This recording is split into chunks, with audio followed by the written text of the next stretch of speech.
ఇప్పటికి 7 years పూర్తయి 8వ సంవత్సరంలో బాగా జ్ఞానం తెలుసుకుని ఉన్నాము.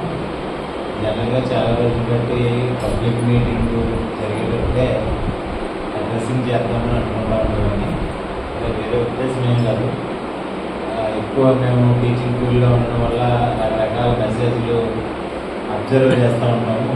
ఇక్కడ వచ్చేటువంటి చెప్పేటువంటి జ్ఞానానికి బయట ఈ మధ్యన జరిగే ప్రచారానికి భిన్నంగా ఉంటా ఉంటుంది. బయట ఏమవుతుందంటే ఒక సంస్థ బాగా అభివృద్ధి చెందినప్పుడు ఆ సంస్థ మీద దీన్ని ఏ విధంగా మనం కిందకి తీసుకురావాలి అనేటువంటి భావనలో చాలామంది ప్రయత్నాలు చేస్తూ ఉంటారు. అంటే జనరల్గా ఒక ఈగోయిస్టిక్ ప్రాబ్లం ఎట్లా వస్తూ ఉంటుందంటే, ఇంత పెద్ద సంస్థను నడిపేది మహిళలే ఇంత గట్టిగా నడిపించేస్తున్నారు ఈ సంస్థని, ఇక్కడ ఏదో మనం చిన్న రాయిగాడు చేస్తే ఆ సంస్థకి ఏమైనా బ్యాడ్నెస్ తీసుకురావచ్చు కదా అనేటువంటి భావన ఉంటా ఉంటుంది. దీన్ని అడ్రస్సింగ్ చేద్దామని చాలాసార్లు అనుకుంటా ఉన్నాం. ఎందుకంటే ఇందాక మేము ఇక్కడికి వచ్చిన 7 సంవత్సరాలు ఏం జరిగిందో అన్నీ క్లియర్గా చెప్పేశారు. నేను ఏదైతే చెప్పాలనుకున్నా పదే మళ్ళీ మేము చెప్పినా అదే చెప్పాలి. ఎందుకంటే అన్ని విషయాలన్నీ అదే సేమ్ అన్నమాట. శ్రీనివాస్ అని ఏం చెప్పారో అది అక్షర సత్యం. మేము సరదాగా వచ్చాం, గిరి గారు షాప్ దగ్గర కూర్చోవడం ఎందుకు, ఆ గిరణి షాప్ దగ్గర కూర్చునే బదులు ఏదో ఇక్కడ కూర్చుందాం కదా అని వచ్చినటువంటి వ్యక్తులను ఈరోజు దాకా కంటిన్యూ అవుతాను. అయితే భగవంతుని దయ వల్ల మేమందరం కూడా మంచి మిత్రులు అయ్యాం. బాబా మాకు మంచి మిత్రులను పరిచయం చేశారు. గొప్ప గొప్ప ఆత్మలను మా అందరికీ మా ముందు తీసుకొచ్చారు. ఆత్మల ముందు మమ్మల్ని తీసుకెళ్లారు. ఇక్కడ అంతా కూడా మంచి జరిగింది అని తెలియదు. అయితే నేను చెప్పే ఉద్దేశం ఏంటి అంటే కనుక, మొన్న ఒక మెసేజ్ వచ్చింది, ఓం నమః శివాయ అని చెప్పేసి ఒక గ్రూప్ ఉంటుంది. ఆ గ్రూప్లో పర్టికులర్గా ఒక అన్నీ పెట్టారు. విపరీతంగా నాకు కోపం వచ్చింది ఆ మెసేజ్ చూడగానే. ఏంటి అంటే, ఈ బ్రహ్మకుమారీస్ అంటే వాళ్ళు సపరేట్ మతం అని చెప్పాలనేటువంటిది అన్ని ఉద్దేశం అన్నమాట. సింపుల్గా చెప్పాలంటే అన్ని ఉద్దేశం ఏంటంటే బ్రహ్మకుమారీస్ అంటే ఒక మతం అని. ఇక్కడ నాకు కొత్తగా ఆత్మలు కనిపిస్తున్నారు కాబట్టి ఈ విషయం చెప్తామని అనుకుంటున్నాను. దయచేసి అటువంటి మెసేజ్ ఎప్పుడు కూడా నమ్మద్దు మీరు. ఎందుకంటే అక్కయ్య కానీ లేకపోతే మౌంట్ అబూలో ఉన్నటువంటి పెద్దక్కలు కానీ పెద్దనీళ్ళు కానీ ఎప్పుడూ కూడా నియంత్రిత భావంతో మనల్ని అయితే కనుక ఎటువంటి ఒత్తిడి తీసుకురారు. మనకి మనంగా మార్పు రావాలని మన మనసులో అనిపిస్తేనే మన చేంజ్ అంటే ఏంటి, అక్కయ్యాలు తెల్లబట్టలు కట్టున్నారు కాబట్టి ఈరోజు మురళిలో కూడా పదే చెప్తా ఉన్నాడు బాబా, భాగ్యశాలి ఆత్మలు అని చెప్పి చెప్తా ఉన్నాడు. భాగ్యశాలి ఆత్మ అంటే ఉత్తిన అయిపోతాం మనం. ఇప్పుడు తెల్లచీర కట్టుకుంటున్నారు అనేటువంటి కామెంట్ చేస్తా ఉన్నాం. మనం జనరల్గా అబ్జర్వ్ చేస్తే స్వామీజీలు అందరూ కషాయం కట్టుకుంటారు, కాషాయం ధరిస్తారు. మరి అలాంటప్పుడు మనం కూడా కాషాయం ధరించడం కూడా వ్యతిరేకించారు కదా. ఏం వాళ్ళెందుకు రంగుబాట్లు వేసుకోలేదు, కాషాయ రంగు ఎందుకు వేసుకుంటా ఉన్నారు?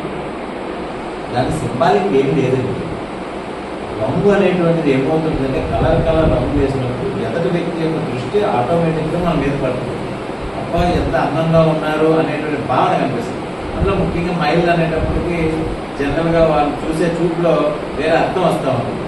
అది ఎప్పుడైతే ఆకర్షణ కలిగిందో దాని యొక్క ప్రభావం యువతలో ఉన్నటువంటి వ్యక్తి మీద పడుతుంది. ఆ వ్యక్తిలో మార్పు వచ్చేదానికి అవకాశం ఉంది. ఎందుకంటే ఆత్మని సార్ కలుస్తున్నాడంటే కర్మభావన వల్ల దేని వల్ల ప్రభావం వచ్చేవాడు. అందువల్ల అటువంటి చెడు భావన రాకూడదు కాబట్టి అక్కయ్య వాళ్ళందరూ కూడా తెల్లరాసి వేసుకుంటారు. మనల్ని అయితే ఎప్పుడు కూడా వేసుకోమని చెప్పలేదు. 2 ఎందుకు చెప్తానంటే ఎన్ని పాయింట్లు అన్ని లేవనెత్తారు. రేపు పొద్దున్న మీరందరూ కూడా క్లారిటీ ఇవ్వాల్సి ఉంటుంది అనమాట. నేను దానికోసం చెప్తా ఉన్నాను ఎవరైనా అడిగినప్పుడు. అలాగే శివుడు కాదంట, శంకరుడు అంట, పూర్తిగా జ్ఞానం విన్న తర్వాతే మనం మాట్లాడాలి. లింగాకారానికి రూపం ఉండదు. వేరే ఇతర దేవుళ్ళన్నిటిని కూడా మనం చిత్రాల్లో చూసినట్టయితే ఏదో ఒక రూపం చూపిస్తాం. మనం రాముడినైనా కానీ లేకపోతే కృష్ణుడినైనా కానీ ఏదో ఒక రూపంలో చూపిస్తాం. ఇక్కడ శివుడి దగ్గర రాబడికి లింగాకారం రూపం ఉండదు, ఆకారం ఉండదు. మామూలుగా ఒక బిందు రూపం మాత్రమేనే చెప్తారు. అంతే తప్ప శివుడు కాదు, మీరు పూజించద్దు, భగవద్గీత రాయలేదు ఏం చెప్పరు.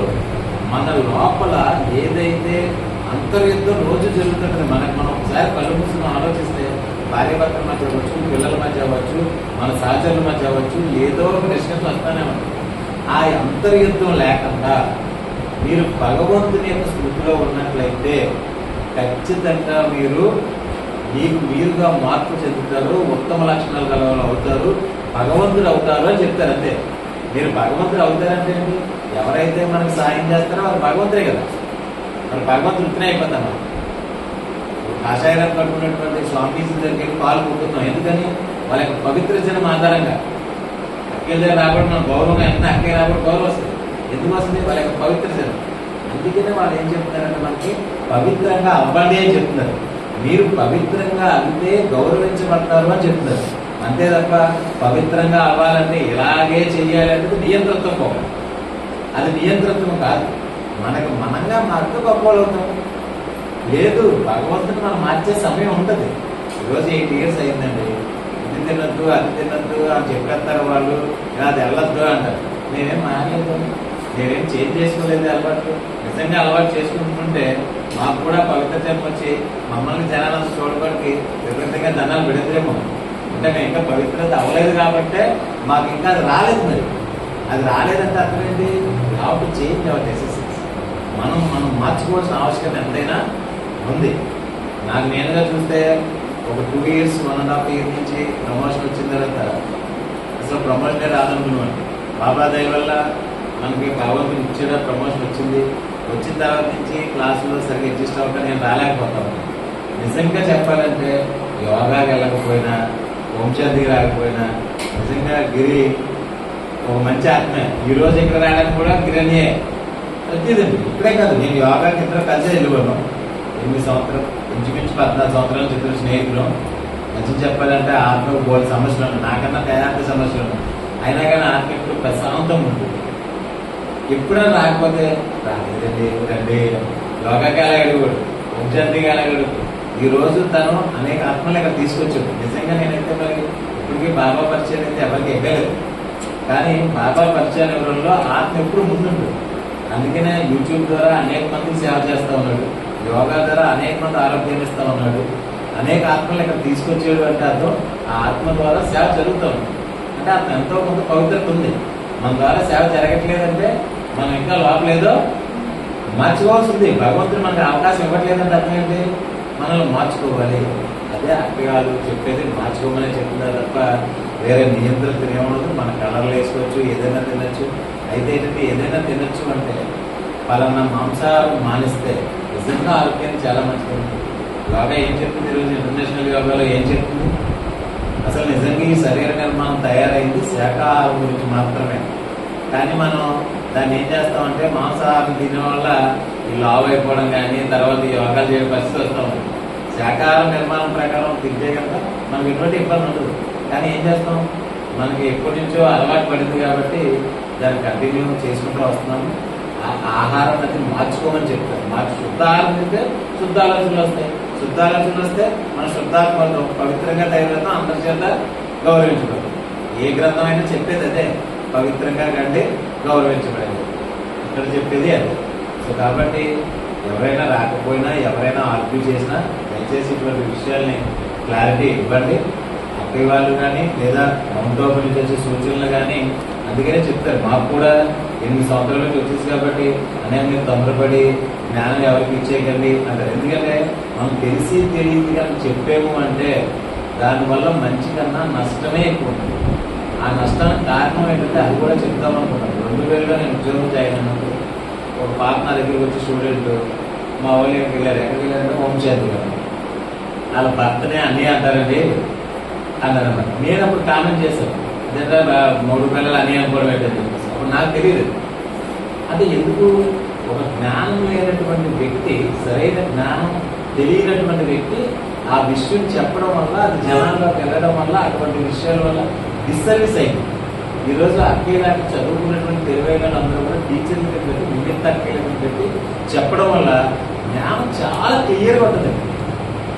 మనం కూడా అంతే కదా, సగం సగం తెలుసుకొని మాట్లాడతాం. ఎంతటోడు ఏమన్నాడో పూర్తిగా తెలుసుకో. మనం సగం తెలుసుకుని ఎంత చెప్పేస్తాం. మనం ఎందుకంటే ఆత్మ తాగదు మనకి. అది చెప్పింది చెప్పేస్తాం. ఏమవుతుంది ఏదైనా సరే ఒక నుంచి ఒక దగ్గర రాకూడదు డైల్యూట్ అవుతుంది, ఎంతో కొంత మెల్లు మళ్ళీ ఇంకొకటి వెళ్తే మెల్లు, అలా మెల్లు వచ్చేసి ఏమవుతుంది అసలు విషయం క్యారీ ఫార్వర్డ్ అవుతుంది, ఏం చెప్పాలనుకున్నా అది అవుతుంది, వేరే విషయం బయటికి వెళ్తుంది. అప్పుడు గతంలో అలా జరిగేది, ఇప్పుడు ప్రస్తుతం అయితే అది ఏమీ లేదు. సంస్థ చాలా చక్కగా రన్ అవుతూ ఉన్నది. భగవంతుని దయ వల్ల మాకు కూడా అవకాశం ఉంది. రోజు భగవంతుడు క్లాసులు వచ్చేటువంటి అవకాశం ఇచ్చి మమ్మల్ని కూడా ప్యూర్ ఆత్మలుగా తయారు చేయాలని నిన్న క్లాస్ జరిగింది, అక్కడికి వెళ్ళారు. నిజంగా క్లాస్ చాలా హ్యాపీ ఫీల్ అయ్యాను. అనేక మంది యోగా గురువుల ముందు అక్కడికి పైన ఉన్నారు, అంటే పైన గర్వం కాదు అది, అదేంటంటే పాపం పైన పెట్టినట్టు అంత పవిత్రంగా అవ్వమని, అంత పవిత్ర ఆలోచన ఉంటే మనల్ని ఎప్పుడూ బాబా పైనే ఉంచుతాడు, కిందకి ఎట్టి పరిస్థితులు కూడా తీసుకురాడు. ఆలోచన విధానాన్ని మార్చుకోమని చెప్తున్నారు తప్ప వేరే ఉద్దేశం అయితే ఏమీ లేదు. కాబట్టి ఆలోచన మార్చుకుంటే గొప్పవాళ్ళు అవుతాం, భగవంతులు అవుతాం అని చెప్తున్నారు. సో అందులో నాకైతే ఎప్పుడు కూడా ఇప్పుడు గత చింతన చేస్తా ఉన్నాను అనుకోండి, ఎవరితోనో ఏదో పాపంలో మాట్లాడుతుంటాను, టక్కన రాకపోతే రబ్బట్ అంత ముద్దుగా కంట్రోల్ అవ్వాలి చెప్తాడు అనమాట బాబా, టక్కనే టాపిక్ మారుతుంది. నిజంగా బాగుపడినప్పుడల్లా నిజంగా అనుకోకుండా ఈ మధ్య నేను ప్రతిరోజు అబ్జర్వ్ చేస్తాను. ఈ మధ్య నేను తేజకే అట్లీస్ట్ అని ఒక 5 నిమిషాలు వచ్చి కూర్చొని వెళ్ళిపోండి అని, ఒక 5 నిమిషాలు వచ్చి ఏదో టైంలో అవ్వకపోతే బాబా దగ్గర కూర్చొని వెళ్ళిపోయించాలి. మీరు క్లాస్కి అయితే రండి, నిజం. ఎందుకంటే ఇక్కడికి వస్తే మన ఆలోచనలో ఎంతో కొంత మార్పు అయితే వస్తుంది. భగవంతుడు నాకు కూడా ట్రాఫిక్ కంట్రోల్ వస్తూ ఉంటుంది. నేనైతే ఇంటి దగ్గర మొరలి, అలాగే చార్టు, అదేవిధంగా వాక్ వచ్చిన రోజులో ఎటువంటి నాకు మంచి చెడు ఆలోచనలు వచ్చినాయో అవన్నీ కూడా రాస్తాను ప్రతిరోజు నైట్.